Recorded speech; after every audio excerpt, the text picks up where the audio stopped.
بسم اللہ الرحمن الرحیم۔ السلام علیکم دوستو، کیسے ہیں آپ سب؟ امید کرتے ہیں آپ سب خیریت سے ہوں گے۔ دوستو، آج ہم عبداللہ حسین کے ناول قید کے بارے میں بات کریں گے۔ مشہور مصنف اور ناول نگار عبداللہ حسین ایک ممتاز مصنف تھے جنہوں نے کچھ شاہکار تصنیف کیے جیسے اداس نسلیں، باغ اور نشیب۔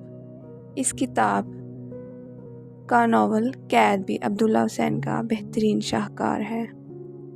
دوستو، اردو ادب میں جب بھی کہانی نویسی، منظر کشی، اسلوب کا ذکر کیا جائے گا، عبداللہ حسین کا نام ضرور لیا جائے گا۔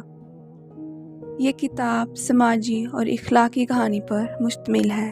اس ناول میں مصنف نے پاکستان کی دیہی زندگی اور اس کے مسائل کو بیان کیا ہے۔ انہوں نے عوام کی مشکلات کو بیان کیا ہے اور جدوجہد کے بارے میں بتایا ہے کہ کیسے وہ ایک ظالمانہ نظام میں بندھے ہوئے ہیں اور انہیں کوئی راحت نہیں ہے۔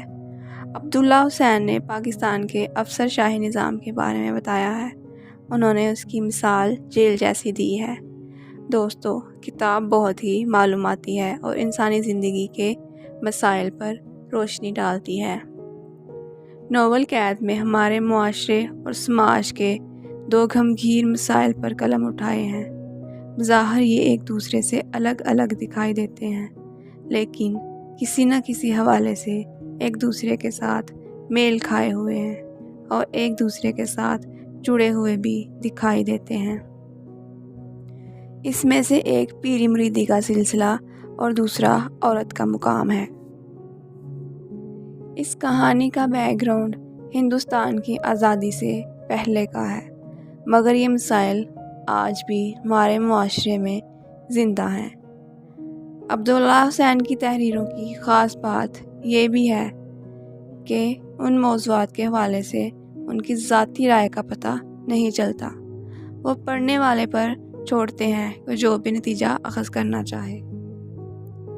دوستو، اگر کرداروں کے بارے میں بات کی جائے تو اس کہانی کے دو کردار ہیں، کرامت علی اور رضیہ سلطانہ۔